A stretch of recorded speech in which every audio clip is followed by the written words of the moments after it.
are going live on Facebook right now, or YouTube right now. You ready? Welcome to the study session of the Provo City School District. It is Tuesday, March 12th. Is your computer muted? Yes. At approximately 5:21 p.m. His audio, check that. It's muted. I can mute. Right here. Okay, go ahead and get in, Jim. Sorry.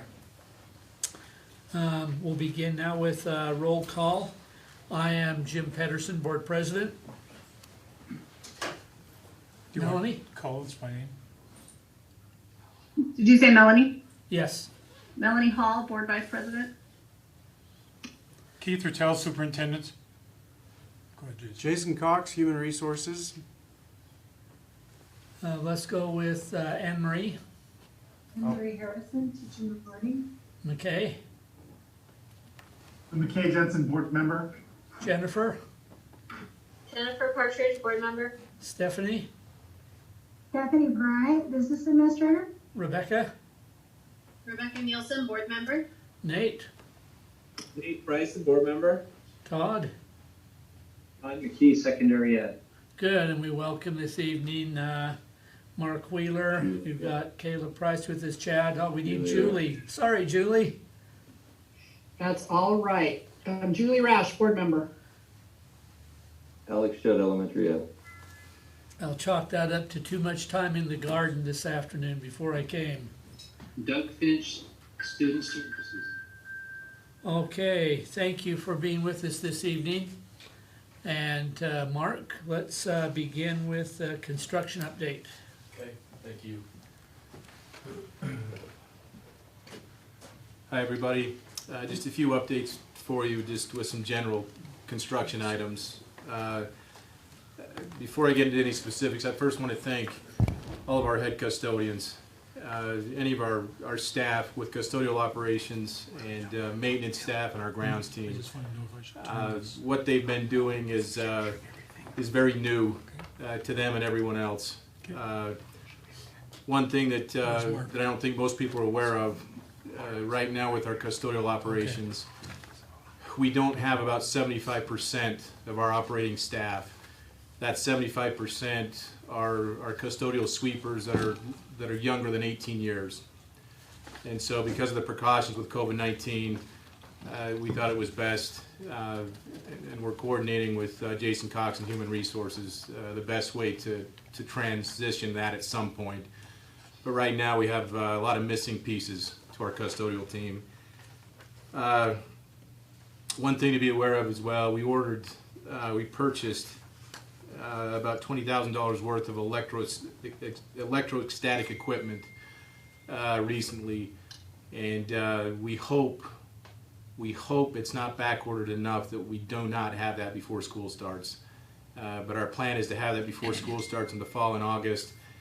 And the reason that helps us, it's a CDC approved way to kill this COVID-19 virus in these schools, and it's a time saver.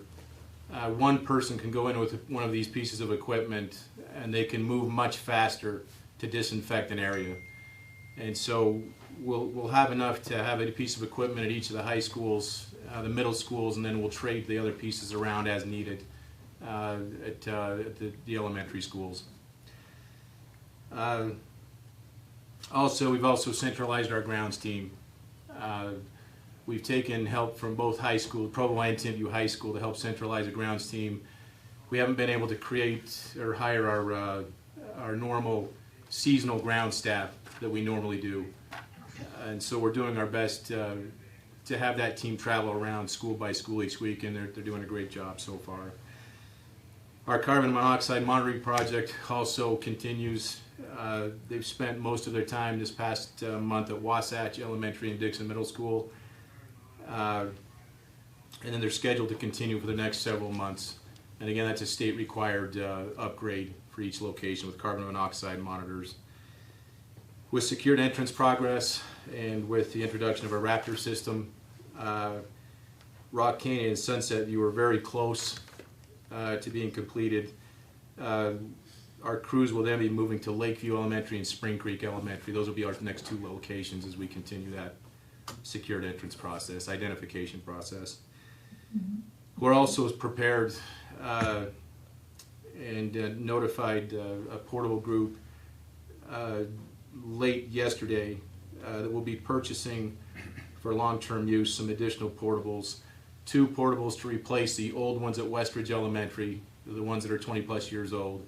We'll demolish those, replace those with something a little bit better format and flow for the teachers and students. There'll be 1 for Centennial Middle School, which will replace the old, very aged out dance portable. That'll be the second one. We'll also have 1 for Sunset View Elementary to help them with some needed space as well. And you'll see those numbers in the FY21 budgets this next month. Any questions about any other construction projects, just in general, before I go to the next item? Okay. Jim, would you like me just to run into? If there are no questions on the construction update, then we'll move on to item D, capital facilities planning. Mark? Thank you. So since we last met, we've continued to work on options for Timpview High School. Keith, or I'm looking, just start talking. okay, thank you. I'm You'll doing about see- 6 things at once, and Yeah, I'm not no doing any of problem. them well. Thank you. There's a couple things I want to emphasize with this newest phased approach that you'll see here in a minute. This is a result of a lot of continued help from our engineers, as well as coordination with the Division of State Risk and their lead state engineer that was assigned to this project. I want to say thank you as well to the school board, to Superintendent Rattel, to our business administrator Stephanie Bryant for your willingness to listen as we continue through these options. This option you'll see is by far the best, least disruptive for our teachers and students at Timpview over the next couple of years. One thing I want to emphasize, the main reason this works, and what I'm going to describe here in a minute, is based on us proceeding immediately with the first steps to mitigate some of the risk at that campus. And this, we received a letter from the lead state engineer as of yesterday, and also from our civil and structural engineer, stating that they agree with this approach to reduce risk. What will be Which one do you want to see, Mark? the one that the phasing plan option. Okay. Okay, so if you can follow me with this layout, this is just a general approach to this new outlook for Timpview. I'm trying to. You'll see in the upper left the existing Timpview layout. Sorry, 1 second.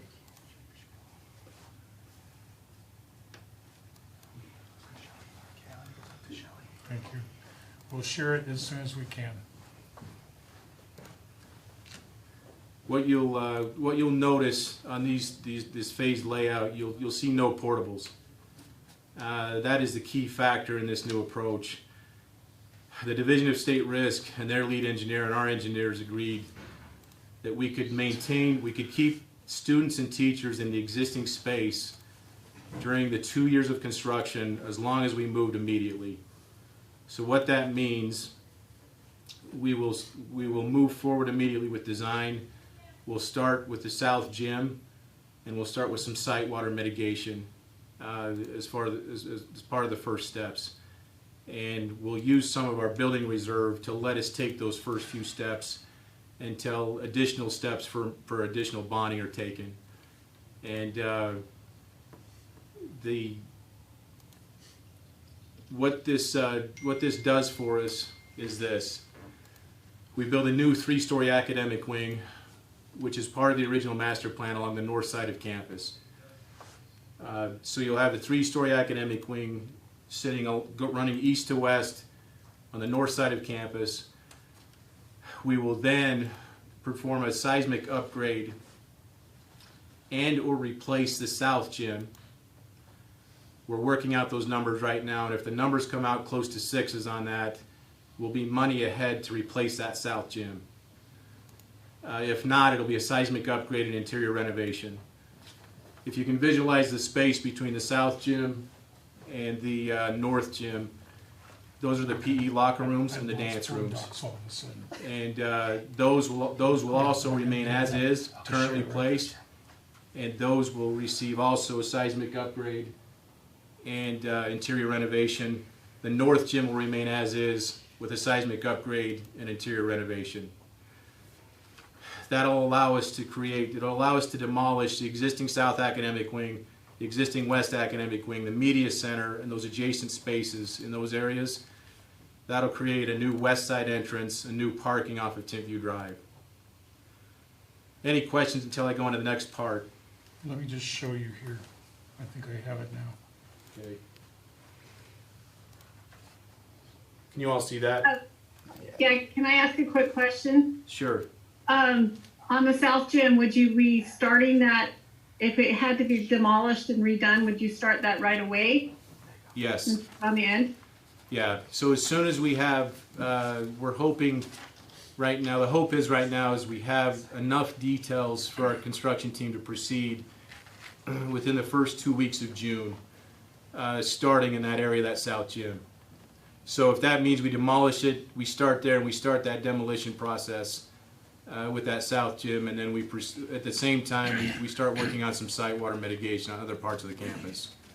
Mark, there may be questions come up about the safety of going back into that academic wing. Can you address that with what the engineers have said? Yeah. Thank you. So based on the safety of having the teachers and students remain in the existing space, upon the last inspection of the interior differential survey they just performed a month ago, they saw that the 1/8-inch settlement over the past 13 months was in very specific locations, and so they will allow us to monitor. It'll be an increased step of monitoring where it will be ongoing interior surveys. If for whatever reason there is a reason to shift students, we would move immediately. But all of the engineers involved at this point are in agreement that if we move immediately with these other portions, we'll be able to maintain the safety. Even if something temporarily shifted, we'd be able to do, for lack of a better term, some temporary bracing in a certain area. But right now, they feel 100% confident that we can move forward in this direction, and the kids and teachers will be safe. Mark, Yes. can you clarify what part will be taken care of first? Will the wing be taken care of first? And can you also clarify why we are now able to leave those kids in the school based on risks assessment? Yes. So where we start, Stephanie, if you look at the top right, you'll see at the very south end, the very far right, the orange section. That's the South Gym leading to the North Gym, right? And the PE locker rooms in between those two locations. We'll start with the South Gym because that's where that's been considered the highest risk area because of the structural twisting. So we start there first. While we're starting in that section, the architects will finish what they have left to finish with the new academic wing to be placed on the north side. That will take from now till about November to have those final plans ready for that north side. So we would start next fall in the existing space, and then it would be about a 2-year window before we started to shift into that new space. And again with state risk, this is based on a lot of discussions and a lot of data, engineering data, on how they're watching and monitoring the continued settlement. And again, let's say for example, there's a corner of the southwest academic wing that suddenly takes a shift. with the construction team on site, they would immediately take some steps to temporarily stabilize whatever corner or whatever foundation was shifting. And they all feel comfortable that they can do that and continue to keep the faculty and students safe. Thank you. Mark, I have a question. Yes.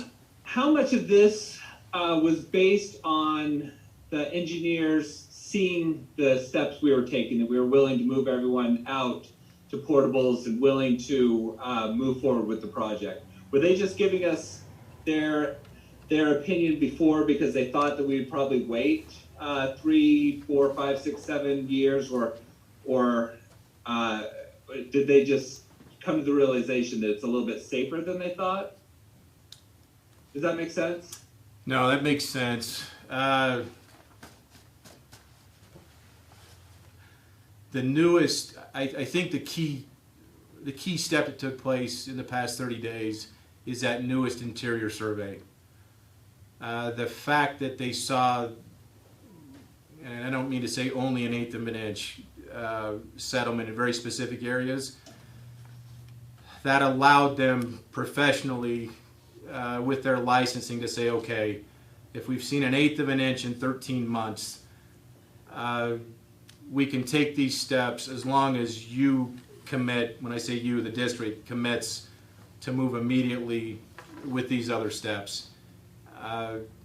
It was a commitment from us as a district to move immediately that helped them share those letters with us.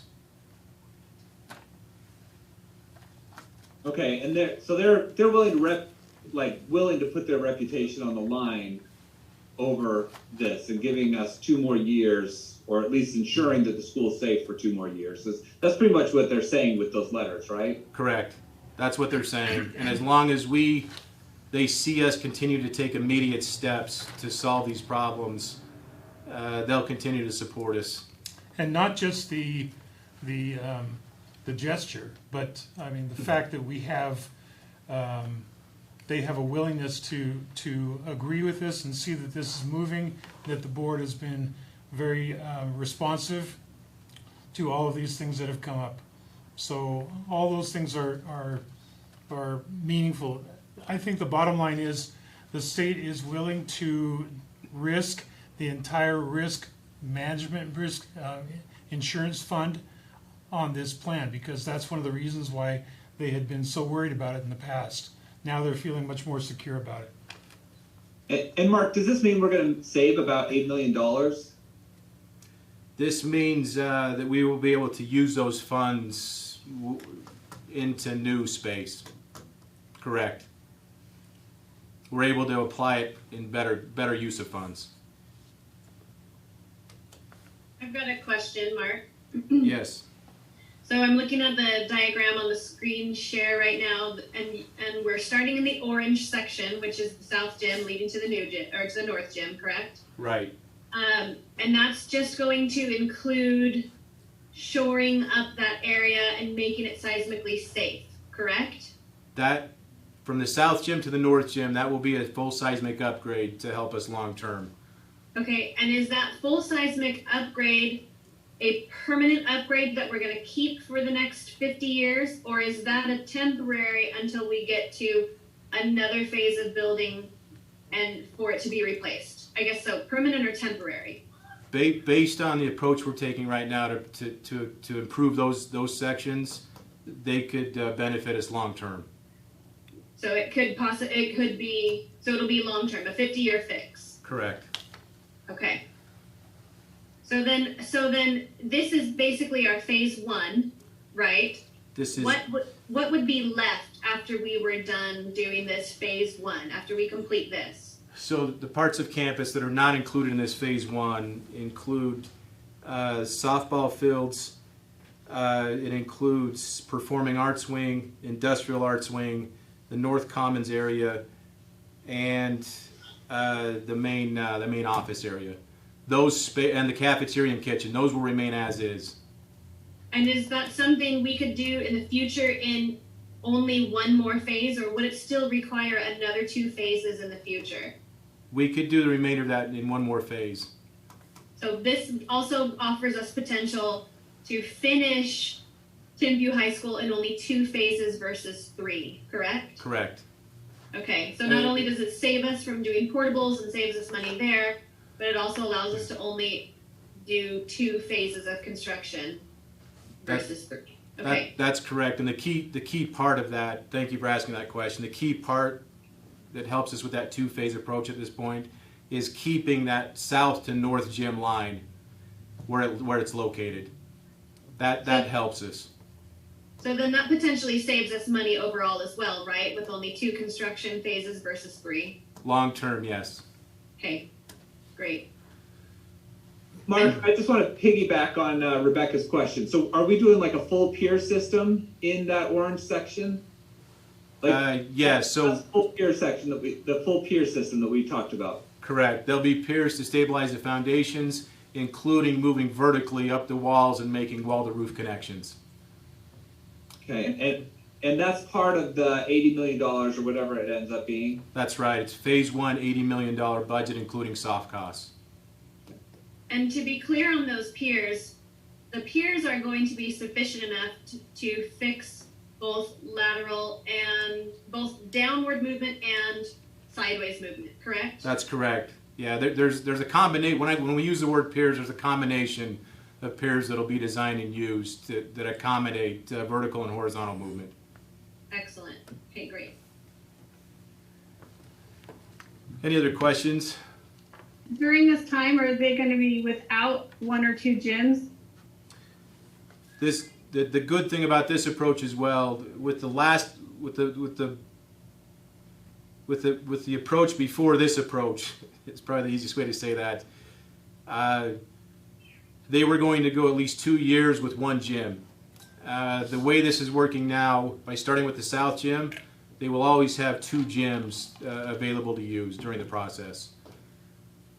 So once we get done with the south gym, then we'll move probably next summer to start in the north gym, and then they'll have the south gym and the Thunderdome both to use during that timeline, during the north gym construction or renovation.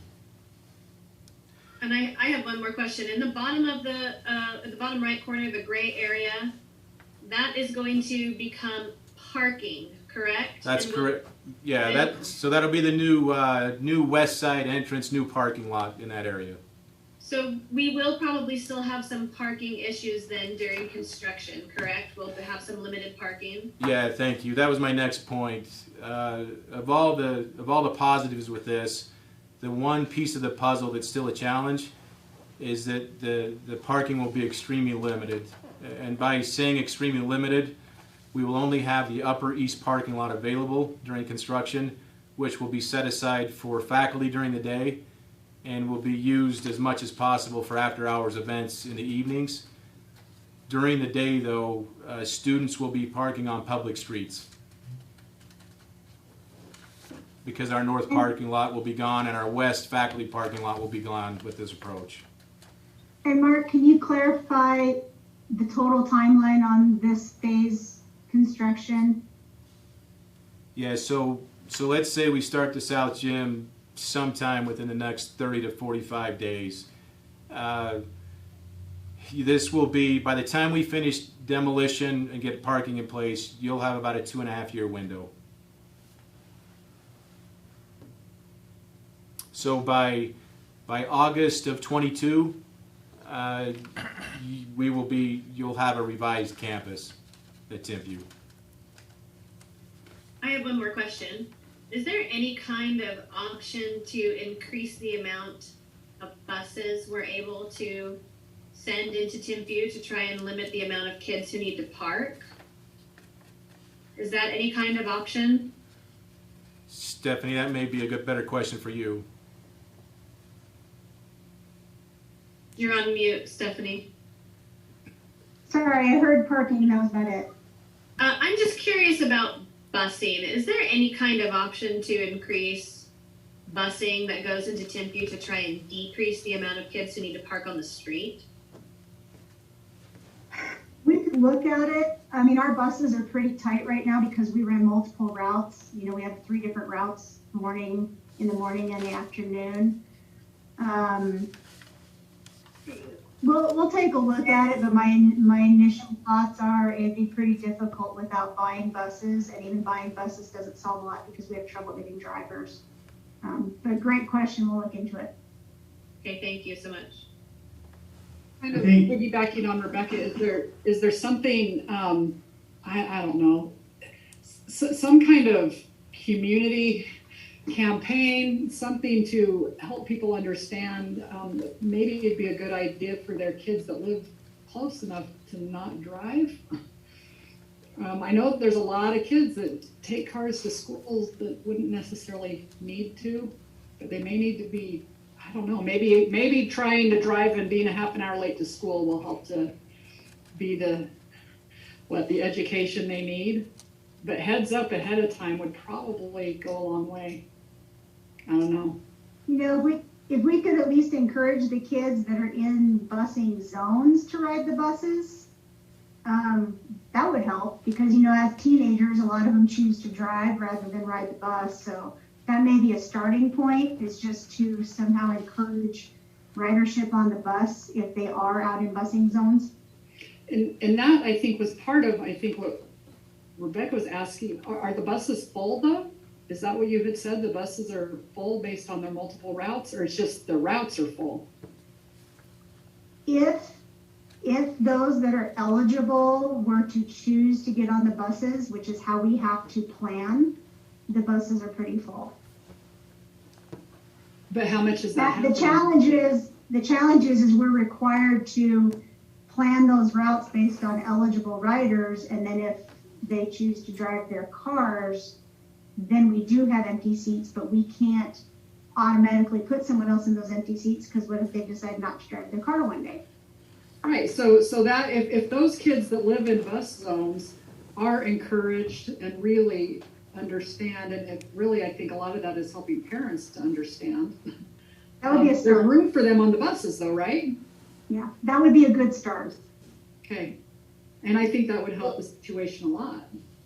Well, this plan is brand new, but I think once everybody knows about it, the administration, the student government, and the PTA, they can coordinate a big effort and get the word out there. And when the students from student government say, hey, don't bring your cars, it's cool to ride your bike, it's cool to walk, it's cool to ride the bus, I think them being a part of that effort will go a long way. And so I think that it would probably be helpful if we invite all of those groups to be part of the effort, because you're right, it's not like we can walk in there and say, do this. I think it needs to come up from within as much as possible.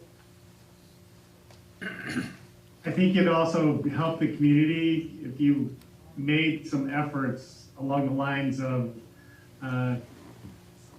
asking, say, a religious organization that's prominent in the area, and maybe possibly arranging a shuttle from some of those spots.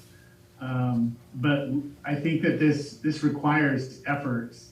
I think that if we just throw up our hands, that will not be satisfactory to our neighbors. I think that it's something that we're going to have to try and look around and ask some questions and see what we can do. If that is, something that can be accomplished through some open space or some creativity. I think we need to do it, and we need to be public about it and asking for the public's help, including the student body officers' help, saying, this is what we need to do, who can help us. That's what Hillcrest High has done. Hillcrest High has had a construction project very much like Infuse, and their parking lot disappeared, and it's a long-term project, and we'll need to ask Canyons about how that's gone, but they tried to involve everybody. We're going to need to do that. And I think McKay hit the nail on the head with, we need to invite them to help us, to be part of this, as much as we can kind of make them or help them, welcome them as our partners, those groups, PTA, student government, faculty, parents. I think that'll go a long way. Mark, I have two questions. First of all, are you able to cancel the order on the portables? And second of all, how soon will you be starting that we will notice work being done on the South Gym? We should see some type of work happening in the next 30 to 45 days on the south side of campus. And with the portables, we were able to keep their competitive unit price bids to help us with these other locations where we're replacing aged out portables. And so we were able to work everything out with them.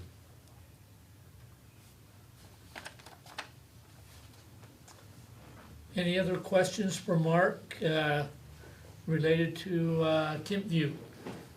Mark, can you do just a little bit more specifically about what's going to happen with the water site mitigation?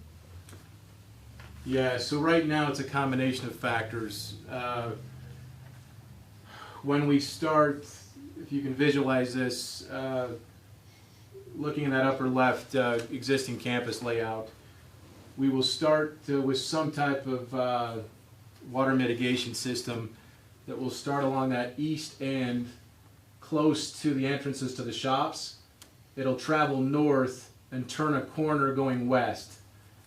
It'll create a dam of a type to help us. We will then tie this and divert those channels in that area into added storm drainage systems to help us with the overall site.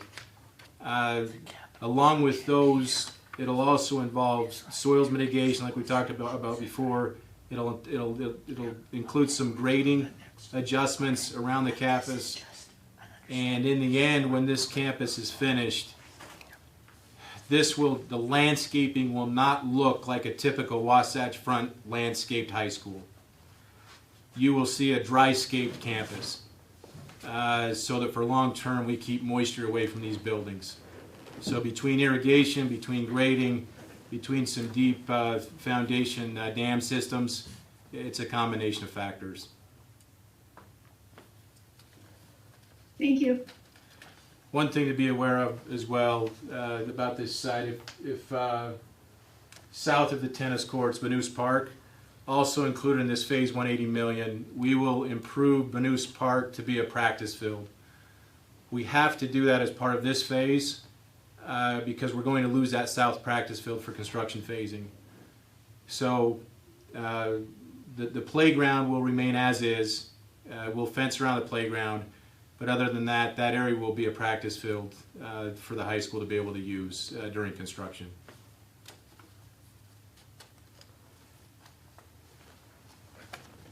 Any other comments or questions?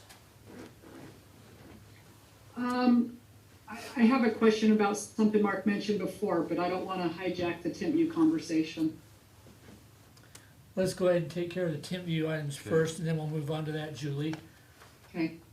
I would like to express my appreciation to Mark, the engineers he's worked with State Risk, and the district administration. This has not been an easy process at all. I appreciate the conscientious, deliberate approach to looking at absolutely every possibility that we have. And for those in the public who may be joining in with us, I would just like them to know that we have not hurried the process on this intentionally. We have taken adequate time to look for every possible solution and to find a solution that worked out in terms of the budget that we have available that we're looking at, in terms of being the least disruptive to all parties involved, students and faculty and neighbors, realizing that there is going to be some impact no matter what we do. And I appreciate the thorough review of all these options so that we can arrive at something that I think we can be supportive of. Does the board now feel comfortable moving forward with this proposal for this 2.5-year two-phased approach to addressing the needs at Timpview. With no portables. With no portables, yes. This, of course, is not a motion, but I'm just asking for, does this look, do you feel comfortable moving forward with this? I see one thumbs up. There's Two. Can I just ask one more quick question? Certainly, Melanie. Have you talked to, does any of the faculty or the administration over at Timpview understand this new plan, and are they on board with this? I have not met with Dr. Montero or the faculty about this newest approach. I've met with the principal, and he's thrilled to not have to upset his entire school and put them into portables. Okay. Okay. Everyone is in agreement that this is, you feel comfortable moving forward with this approach? Okay. Well, let's move on to item E, capital project approval. Julie, did you want to ask that question before I talk about Oh, yeah, Dixon and Wasatch? Julie, you had a question, yes. Yeah, I just wanted to back up for a second, Mark, to what you were saying before. When you said, are there any questions? And I didn't jump in then. When you were talking about just the general stuff, I just want to confirm, you said you're going to be replacing those 2 portables up at Westridge. Correct. Those Right. those 3 old portables will be replaced. Correct. They'll be demolished and hauled off. And then you're going to bring in another a new portable to Sunset View? Yeah, there'll be a double classroom portable at Sunset View to meet some needs there with some of their programs, and then we'll replace those old portables at Westridge, and then another portable pod will be placed at Centennial Middle School so that we can remove and demolish their old dance portable. Okay, so at Sunset View, it's not necessarily that the school is already overflowed its capacity, but it's just program needs and give them a little bit more flexibility. Is that accurate? It's a program need specifically associated with special education. Okay. They've got to make some internal shifts to create some additional space for special education inside the school.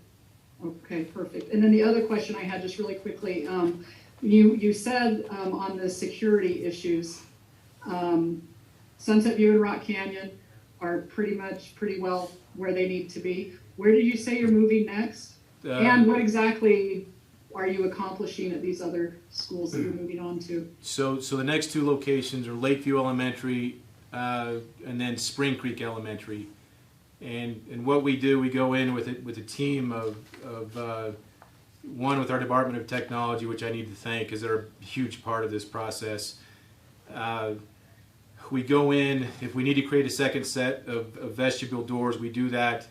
If not, we take the existing doors and we wire those, one, so that they operate with this new Raptor system, and 2, so that we've got the proper hardware to tie our existing ADA access hardware into those systems and exit hardware into those systems. Okay, so, and based on previous discussions, we're going to slowly move our way through the district on this, right? Correct. And so in some instances, there will be some minimal construction going on at some of those older schools especially? Right. Wasatch, for example, they'll be a little more involved at Wasatch, and maybe a little more involved at a few other schools. Okay, so is there, are you gonna have an estimated timeline for some of these other schools at some point? Just because I know there's some concern at some of the schools about that and when we might be getting to their school. Right now, we're trying to get as many locations done by fall break. Okay. That's our goal, to get these locations ready and these Raptor systems operating. Okay, fantastic. Thank you, Mark. Yeah. Sorry, everybody, that I backed you up. No, you're fine, Julie, thank you. Stephanie, you and Mark want to kind of tag team this next item? I think I'll start off and then Mark can kind of give you the details. So as you know, any projects that are above 50,000 that haven't already been approved by the board need to come to the board.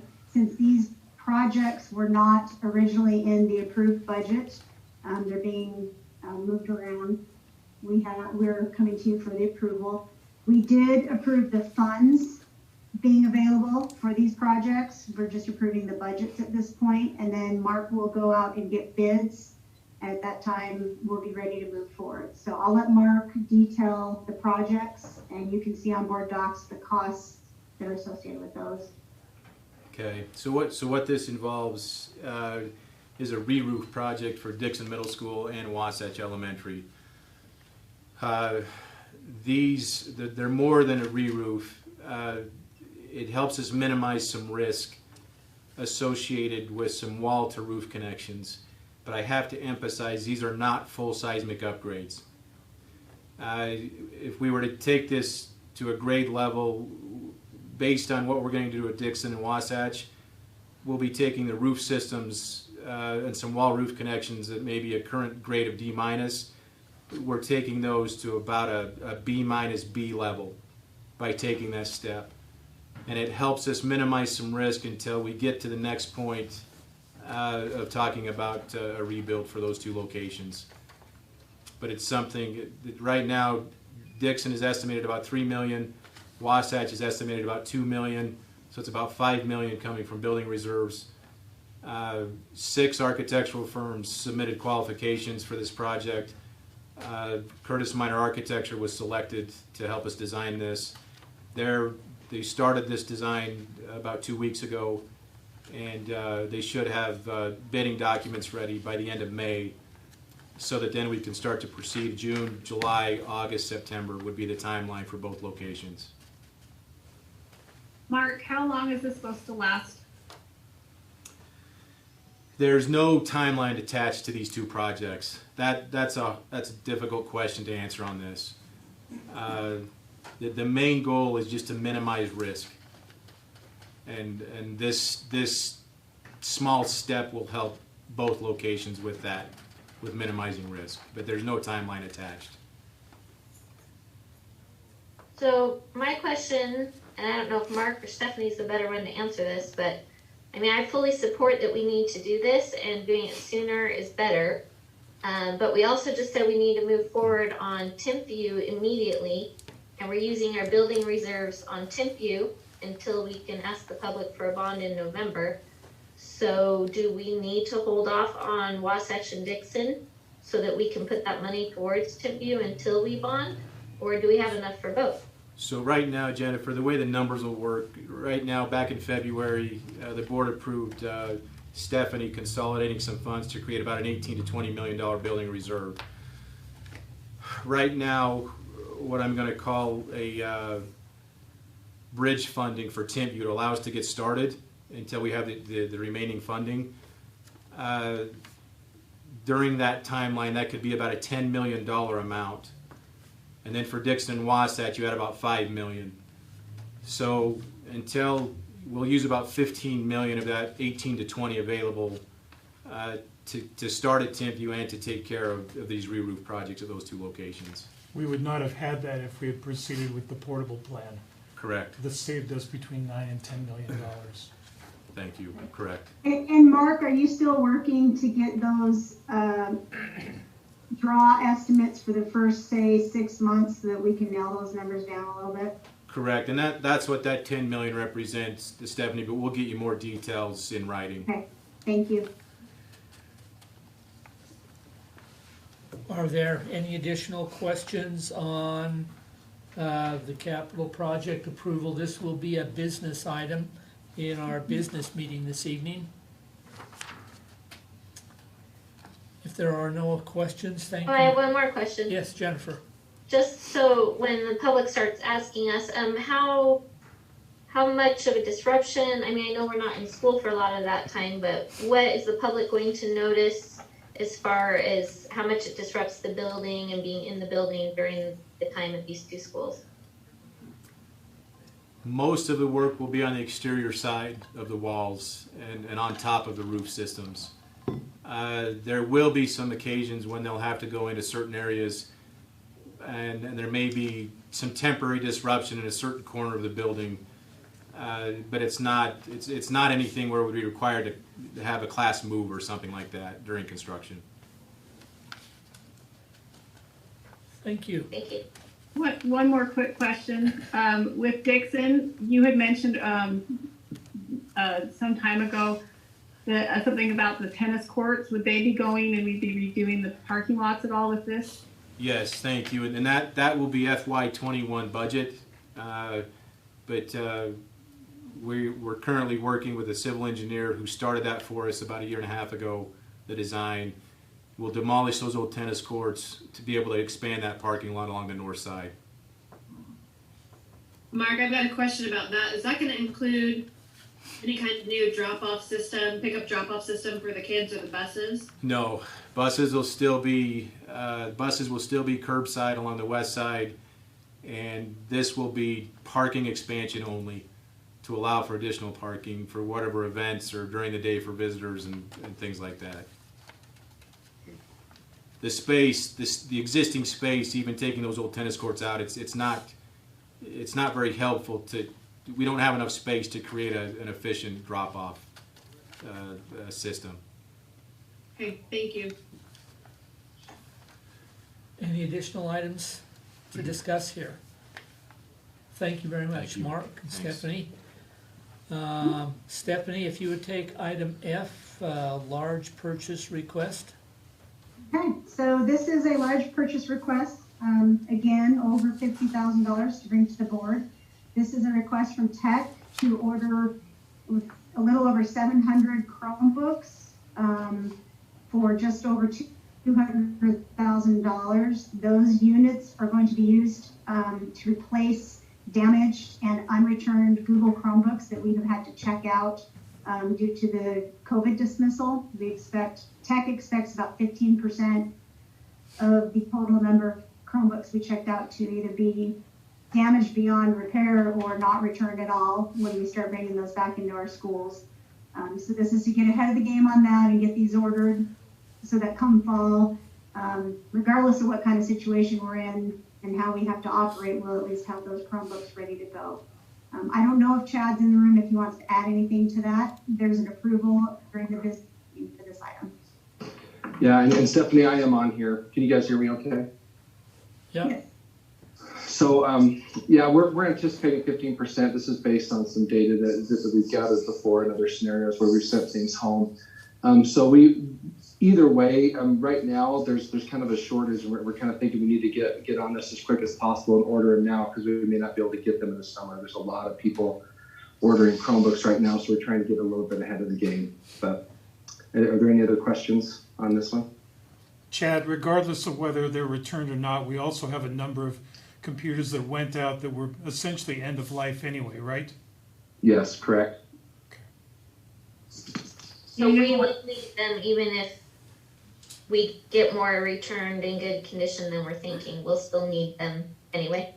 Absolutely, we can use them. I mean, this will not go to waste either way. Chad, I'm wondering, do we have a process yet for how we're going to be returning those? Yeah, basically they're returning them to their home schools, and we're going to box them up.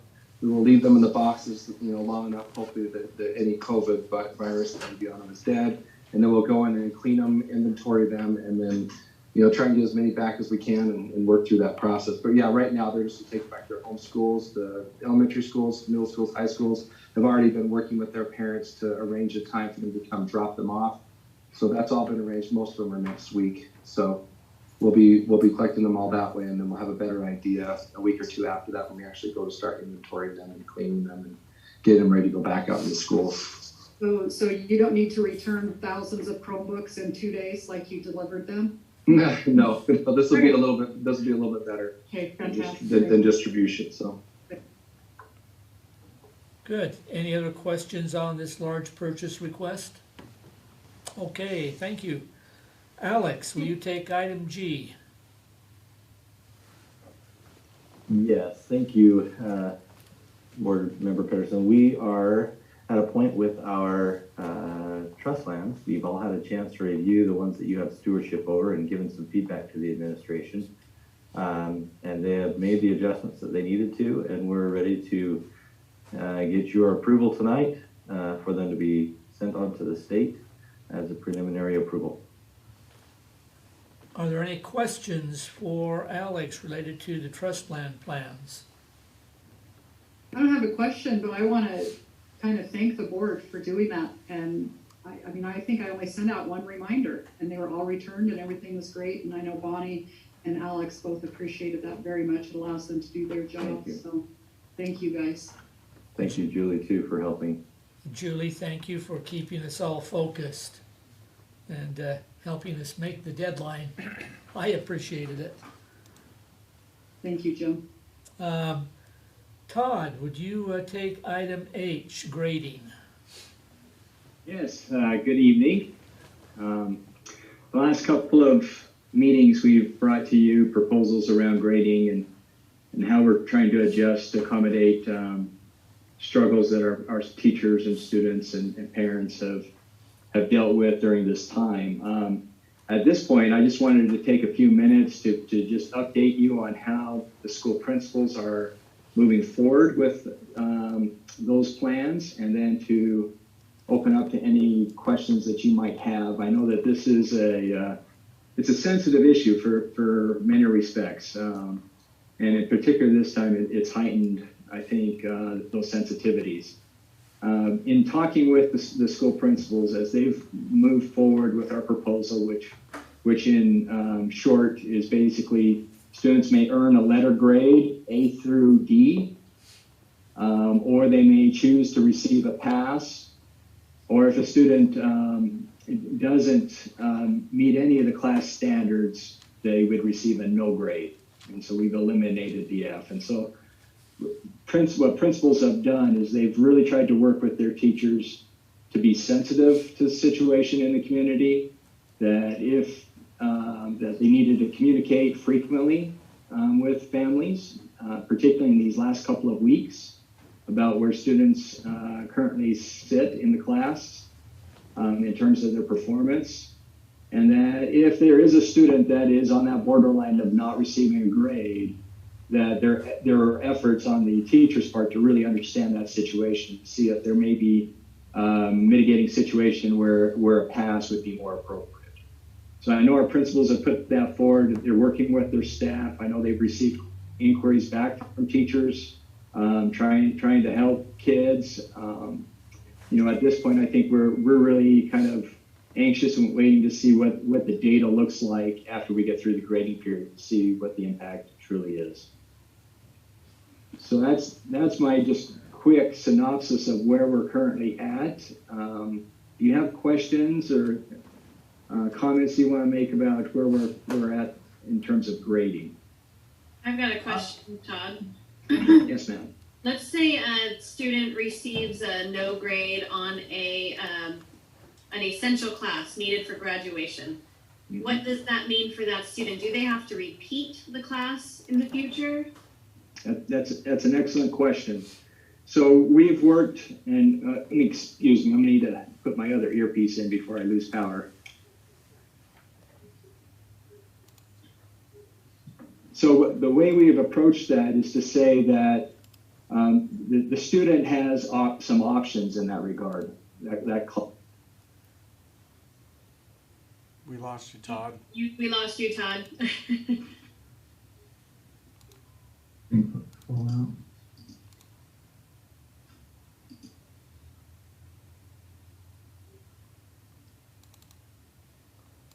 Okay, can you hear me now? Yes. Is that better? Yep.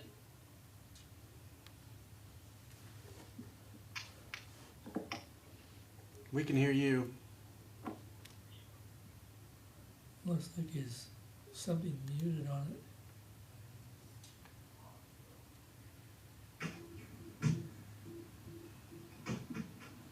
You think we'd be professionals at this by now?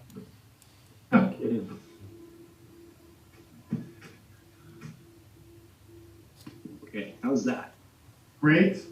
Are you there? Yeah. Yep. Yes. We love Apple and Apple products, but they don't always work seamlessly.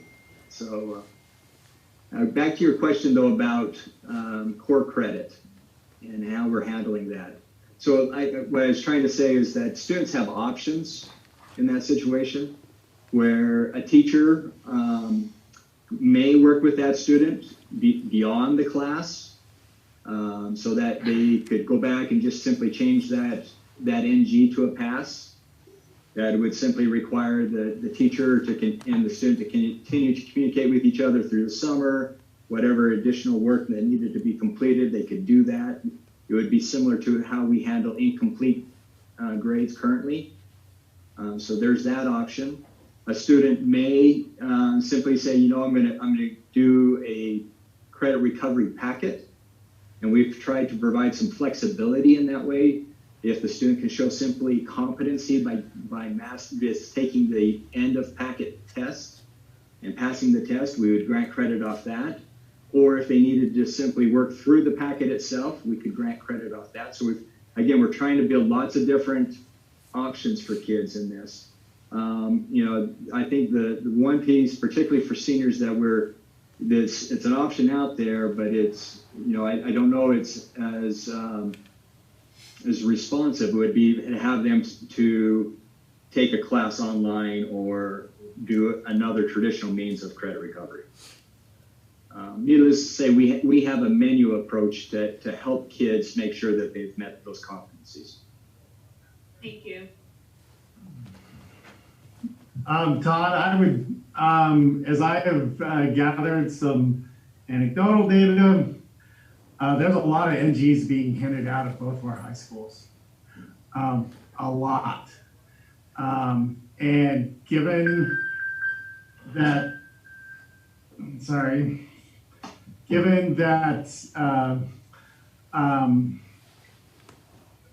this disruption is not going to be fully resolved through this next school year.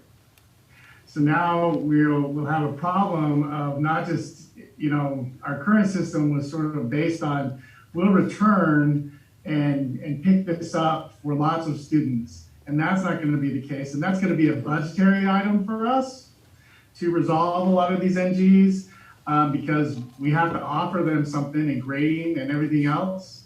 Given that our neighbors, anything lower than a B minus is automatically going to get checked to a P. Everything. Given that the circumstances are such that, I don't know if you read the article that I sent, but one line that really struck out to me is that it's better to reward a lazy student than to punish a single suffering student. And we're going to have a lot of suffering students. Plus, we're going to have another situation in the fall that we don't know quite what that is, but it's not quite the same. I would just like to see that for fourth term, and I know there's lots of you know strange things. I'm a part of that great northern district that yeah, everybody's, and so I had a rash of people come and buy online courses for my online school and said, hey, I'm not going to work on those, so just go ahead and give me a P. And we had to say, no, that doesn't exactly work for the online courses. It's the one you registered for, if they're registered for. And I know that we haven't had contact with a lot of students, but I've been really shocked by the number of NGs that people have said, oh yeah, this is what's going to go on. And I don't know what that is. And I'd like to have sort of a broader discussion about maybe a cultural difference in grading that sort of exists. That's just like any cultural existence. You can't even really explain what it is unless you live it a little bit. But there's a really different culture of grading in Provo. But in this circumstance, we're going to have work to do still in the fall.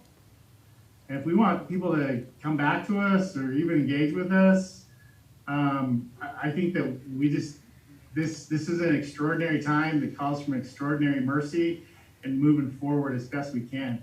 Otherwise, this is just going to be a cost that we're going to have to bear, a situation, you know, an explanation that we're going to have to explain based on what our neighbors are doing. And I don't see a lot of value in that except for going through this year and saying, yep, we are going to do better. We're trying to get better in the future. I just don't see a lot around that.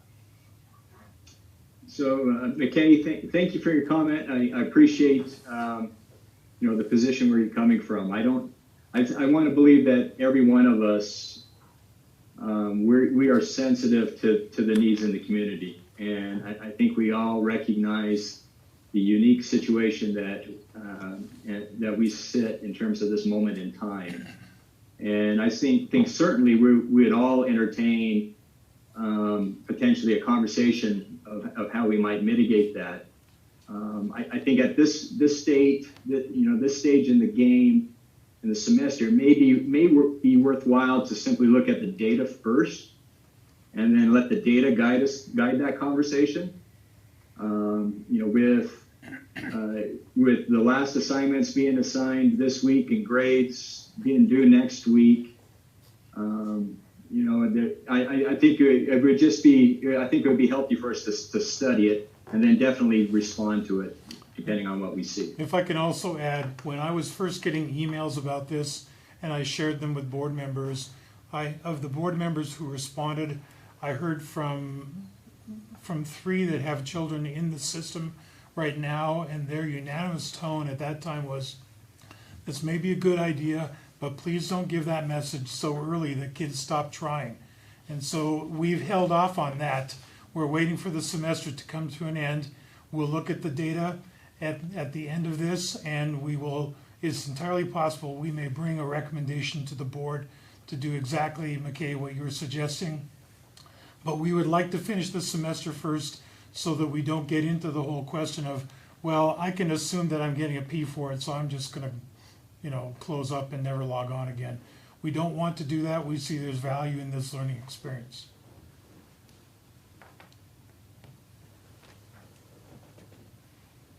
Other comments or questions from members of the board?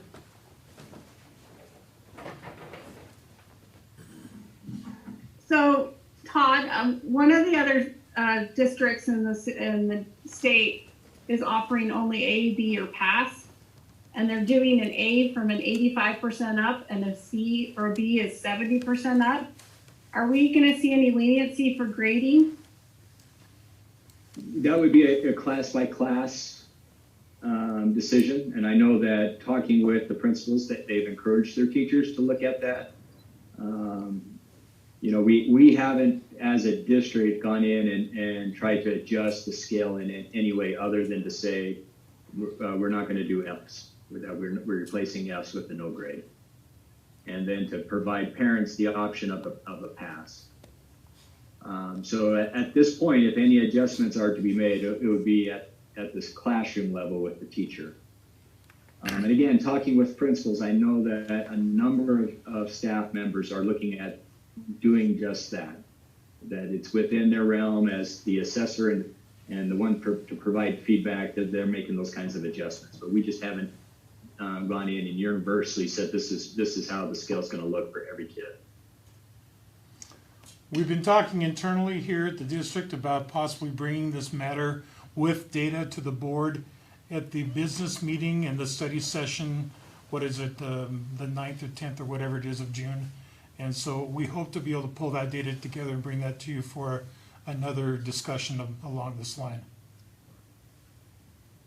I want to ask a question, and I don't want it to sound like I disagree with what McKay has said, because I absolutely don't. I think if we're going to err, we need to err on the side of mercy. Completely, fully support that. I am wondering though, does this bring up any concern for what happens in the future? Are we worrying about kids that aren't going to be prepared for, is this going to create problems down the road for students who maybe aren't prepared to move on? I don't know that that's a reason to not do it. I'm not suggesting that at all. I guess I'm more curious than anything. Julie, I think that's an excellent question. We just don't know. I think there are a lot of potential unintended consequences of the decisions that we're making, and we just don't know the answers quite yet. We are concerned generally about gaps in learning. We're talking a lot about students over the summer. Even today we're talking about how are we going to get those kids into the fall and assess where their gaps are, not just from the summer, potential loss for the last 8 weeks. Right. So we are heightenedly aware that there are going to be gaps and there's potential concern. We just don't know what we don't know at this point. We'll know better once we get back into the fall and we see the kids in the classroom, hopefully. So are we going to kind of over the summer be working on how we might address those types of things on a absolutely institutional level? That was part of the conversation this morning, instructional council. Anne Marie and her staff putting together an assessment plan and other means of how do we start to address some of these concerns. Fantastic. Thank you so much. I just want to kind of chime in with what McKay said. I helped, probably like a lot of you, I helped my daughter with her homework, and it was so hard. Just because the way it was set up. It wasn't set up to be online learning. It was worksheets that were brought into an online learning thing, and so you had to go from the material, and then they'd have something to fill in, like a crossword puzzle, and then you had a thing that you could type in with your Chromebook, and so you had 3 things to toggle in between, and it was like almost impossible if you didn't have 2 screens. And I feel so bad for the kids who are working on a little Chromebook. I don't even know how they would be able to do this assignment. It seems impossible. So I understand kids just giving up because for what I did, it was so hard. And it was worse than anything I had to do in law school. So I want to chime in with support with McKay. So I completely agree, Nate. And I think that you add on to that the kid that not only does he not have the technology, but he doesn't have Nate sitting next to him, really, or a parent. And there are a lot of kids in that situation because I've been helping my son too. And I'm telling you right now, none of it would be getting done if I weren't there to sit with him. We've got a lot of parents in that situation. And so, yeah, I agree with McKay too. And what I'm hearing you say, both Nate and Julie and the rest of the board, is that the circumstance is such that, where students have struggled and maybe have not performed at all, there's a part that we share in that we own some of that. And I think that's totally fair. And I think that leads some credence to McKay's point that we look at this and try to find ways, if we're going to err, let's err on the side of the child. And I don't think it's the teacher's fault. They had to cram their curriculum onto a Chromebook in 3 days, which is impossible. It was impossible what we asked them. Yes. So they did their best, but I think both the teachers and the students are in a no-win situation, and I'd hate to penalize any of them because of it. And thank you, Nate, because I by no means at all want to imply that teachers failed. They did not. They did yeoman's work. They have been doing yeoman's work. To me, it's a victim of circumstance. We're all been victimized by the circumstances that we face. So one item in the waiting part for data, and I'm usually all about the data, is there's no way that we're going to ever see us as being generous, even if it's in June. Because somebody's not going to make the graduation video. Somebody's not going to be, and so in Alpine, so Cedar Valley High started their graduation ceremonies today. Kids showed up to get diplomas. And so I understand that that's a difference from us and our neighbors, but we're just going to be seen as caving a little bit to our neighbors in the end, where we were trying to be more righteous, and it just doesn't feel more righteous in any way. I think it's the only difference, and it's maybe a difference in distinction, McKay, is that we've encouraged our schools to include all kids, whether they were going to finish their requirements here in May or later. So no child should be excluded. Okay. Any other comments on the topic of grading? I was. Go ahead, Jennifer. Go ahead. I wanted to say that I agree with Todd that we should look at the data, and I I'm looking forward to that discussion once week's light. I'm conflicted because I do feel we need to show mercy and this, but we also, especially if we're looking that we're going to have to do some online learning in the fall possibly, if we set a precedent now to the kids who could be doing more and just aren't, you know, what does that say? That you don't have to do anything and you still pass? That's not a good life lesson there. That's not learning resiliency. So I would like to look at the data and see where we can land somewhere in the middle, hopefully, with that. And then also, Todd, I would love to hear what you are hearing, you know, for our upcoming discussions from the counselors, the administrators, the teachers. In the fall, if we do have to continue some online learning, what have they learned from this experience? How can we improve with making connections with those students that aren't really getting on, that aren't doing the work? How can we better include them and help educate them if we have to go forward in similar circumstances in the fall? Thank you, Jennifer. I think that's a critical point for us. I believe we all recognize that the fall is going to be unusual, that it's going to be a new norm, and we need to learn from this experience if we're going to be better in the fall. I had one quick comment too. I just want to say that it sounds as if it's not really quite final on how we're grading. And I just want to say that I would love to encourage, and I will always appreciate flexibility in this situation, even if it ends up being student by student basis. I think flexibility is going to be our key to finding some kind of fairness in this, whatever it ends up being. So I would like to encourage and I appreciate, since you've kind of already expressed, Todd, that we've got some flexibility in the way things can be made up. Just, I feel like flexibility is going to be the way we get through it. Some kids may need a pass, some kids may need a grade, whatever. I don't know. I just feel like if we are careful with not putting a standard across the board somehow, then maybe that will help us out. I don't know if that's even possible, but. Thank you, Jennifer. Or excuse me, Rebecca. All the pictures are running together. So Rebecca, thank you. Todd, I'd like to express my thanks also for your calm, measured approach here, not rushing in. I look forward to seeing what the data has to say. I like data-based decisions. I also like the idea that we're trying to be as merciful and supportive while still trying to hold to some standards so that we can ensure that students are learning.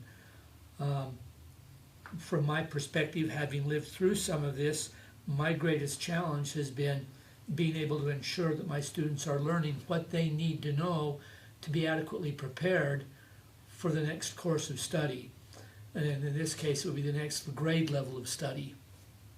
And it will be tricky. I don't know if there are any easy answers in terms of finding out and measuring learning. I certainly have a concern that if individuals know that they can just automatically get a pass by checking out, I worry about that. We need to look for some way to continue as we have to incentivize continued engagement and ongoing learning to help our students be at the point they need to be at so they can successfully transition to that next level of study, whether it's the next grade level, whether it's entering as a college freshman. Colleges and universities are going to be looking at a new normal also in the fall. And so thank you for being open to all of our comments and ideas, and board members, thank you for your insights and perspectives. And Nate and Julie, I'm glad that I have graduated beyond where you're at. My wife reminded me. If I could do just one more comment, I think the one thing is, does context matter? And the further we get down and the more data we read, and then we have to say grades are more dependent upon the teacher and the student than the context. Because the context, if the context is at the beginning of any pandemic, you're going to get a P, I'm pretty comfortable with that. But if it's, you know what, if there's a certain percentage that gets no grades and then we'll make a decision and then this, it's hard because now we're still shifting blame back into these students, back into our teachers.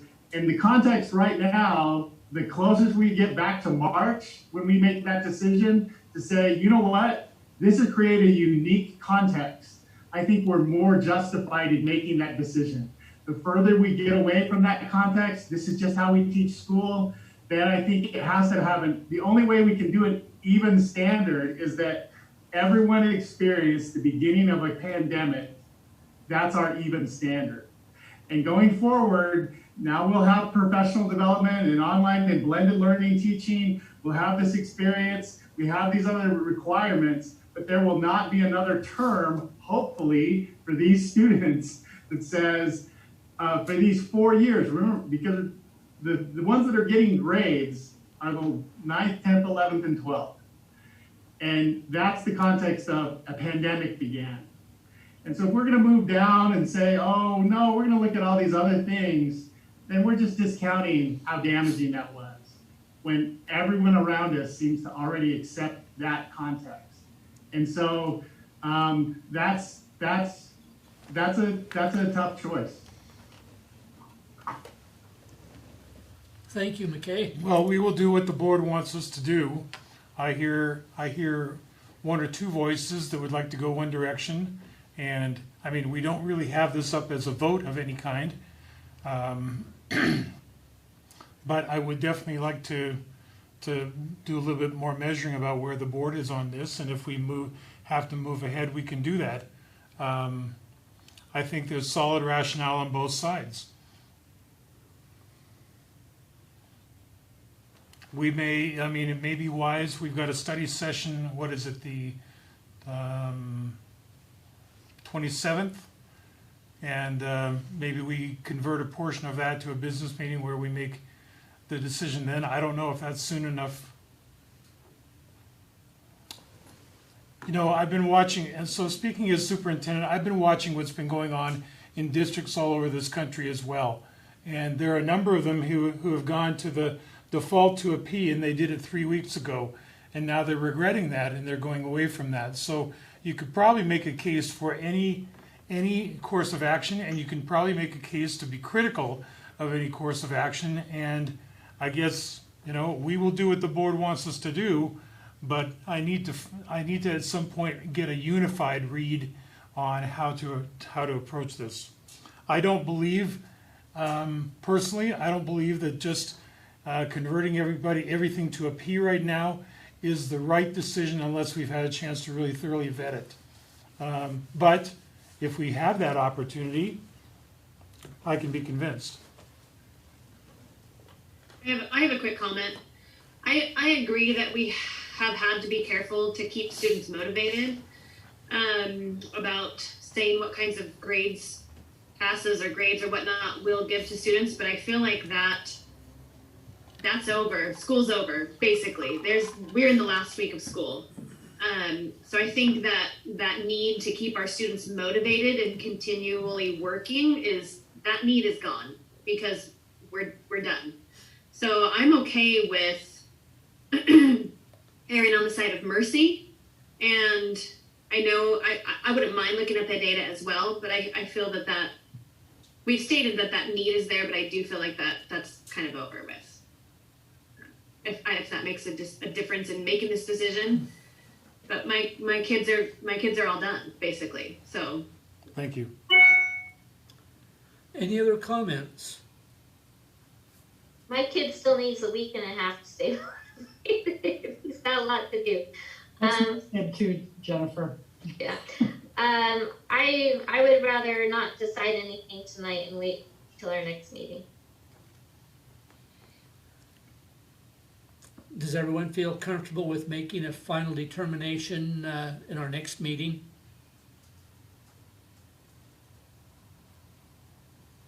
Okay.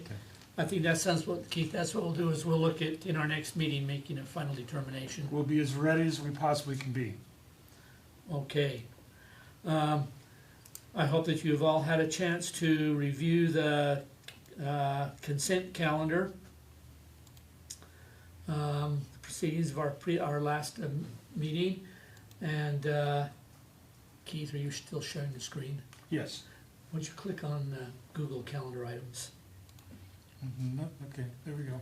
Okay, we've got our Google Calendar items here.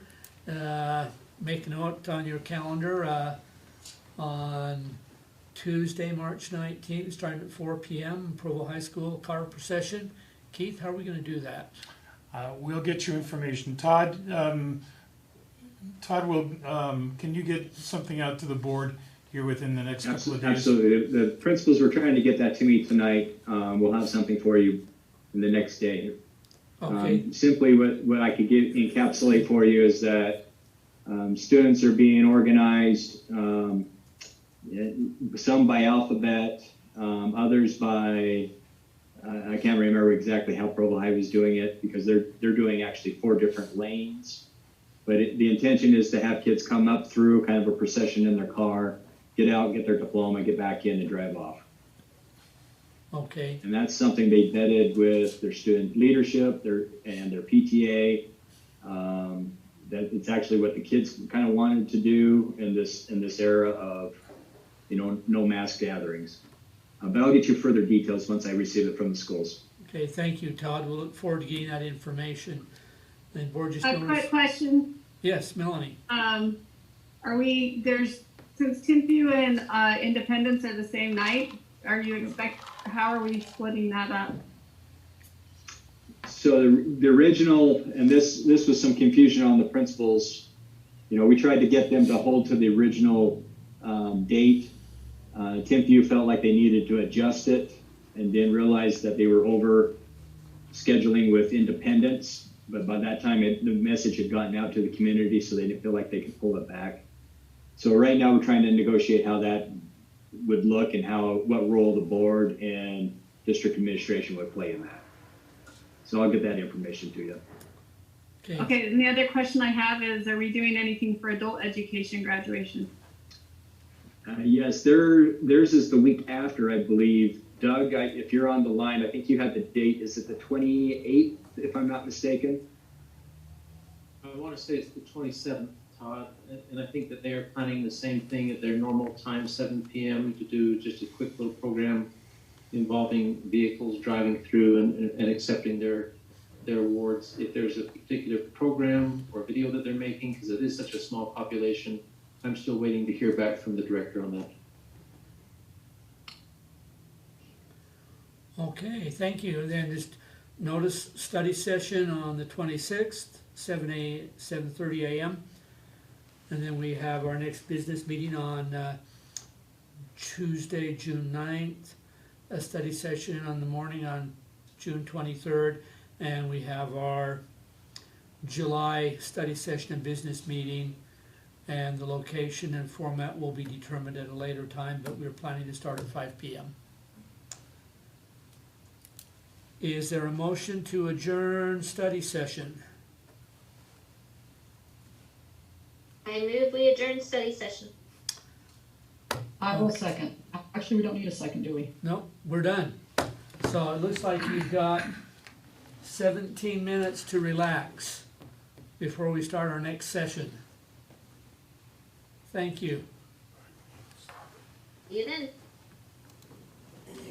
Do we just stay with the same link or go out? No, it's a new one. A new link? Hey guys, on the videos, where there's 3 different ones, can we start with the teacher one first, then go to our classified employees, and then the last one contains the last 2 groups. It's got counselors of the year and then the Title I highly impacted. Okay. End stream? Yeah, end stream. Because we've got to do So it you all guys are at going to drive at this point, right?